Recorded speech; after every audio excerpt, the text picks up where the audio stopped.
Hello दोस्तों, मैं सोहन लाल आपका हार्दिक स्वागत करते हैं। इस वीडियो में महत्वपूर्ण आपको कहानी के माध्यम से आपको समझाएंगे कि किस तरीके से अपने आप को करना चाहिए। तो एक मोटिवेशन कहानी जो आपके लिए बहुत ही महत्वपूर्ण है। एक समय की बात है जब महाभारत युद्ध के समाप्त होने के बाद युद्ध में पांडव विजयी हो गए थे। और पांडव जब विजयी हो गए थे तो उन्होंने कुछ सालों तक युधिष्ठिर ने राज्य किया, बहुत दिनों तक राज्य किया। इसके बाद अभिमन्यु के पुत्र परीक्षित राजा घोषित कर दिए गए। जो हमारे अभिमन्यु के पुत्र थे, उनके पुत्र परीक्षित जी, उन्हें राजा घोषित कर दिया और पांडव चले गए, वन की तरफ प्रस्थान कर गए। परीक्षित जो थे वो अभिमन्यु के पुत्र थे, बहुत ही विद्वान और बुद्धिमान, धर्म के जानकार थे। एक दिन वे कहीं जा रहे थे, तब उन्होंने देखा कि खेत में एक काला आदमी गाय और बैल को मार रहा है।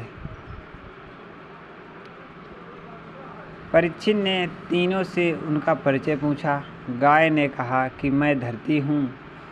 बैल ने कहा कि मैं धर्म हूँ। गाय और बैल के बाद काला व्यक्ति बोला कि मैं कलयुग हूँ। अब मेरे आने का समय हो गया है। मैं आते ही सबसे पहले धरती और धर्म पर प्रहार करता हूँ। आप द्वापर युग के अंतिम राजा हैं, तो अब आप कलयुग को यानी मुझे प्रवेश दीजिए। परीक्षित काफ़ी सोचकर कहा कि 4 जगहों से तेरा प्रवेश होगा।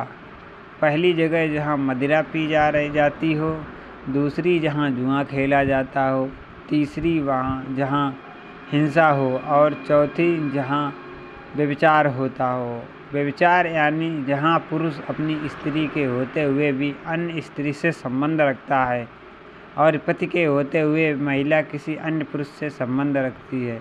कलयुग ने कहा कि ये चारों रास्ते खराब हैं, मुझे कम से कम एक रास्ता तो अच्छा दीजिए जहाँ से मैं सरलता से आ सकूं।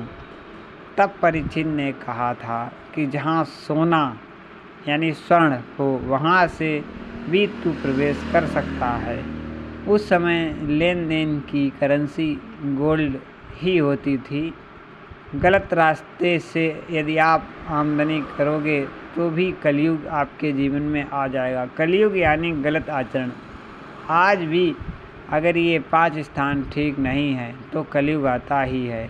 ये व्यवस्था उस समय परीक्षित ने कर दी थी। जीवन में सुख शांति चाहते हो तो नशा, जुआ, हिंसा, व्यभिचार से बचें और गलत तरीके से धन कमाने की कोशिश भी ना करें। तो इस कहानी से आपने सीखा कि ध्यान कहीं हमारी ज़िंदगी में भी ये 5 बातें तो नहीं हो रही। अगर इन 5 में से कोई एक बात भी हमारे जीवन में हो रही है तो समय रहते सावधान हो जाए, वरना गलत आचरण हम करेंगे और इसकी कीमत हमारा परिवार, समाज और ये राष्ट्र चुकाएगा। तो ये कहानी आपके लिए बहुत ही महत्वपूर्ण होगी। आशा करते हैं इस कहानी से आपको कुछ ज्ञानवर्धन हुआ हो, ज्ञान मिला होगा। इसी आशा के साथ आज आपसे लेते हैं क्या, मिलते हैं एक इसी प्रकार के इंटरेस्टिंग कहानी के साथ। तब तक के लिए जय हिंद, जय भारत।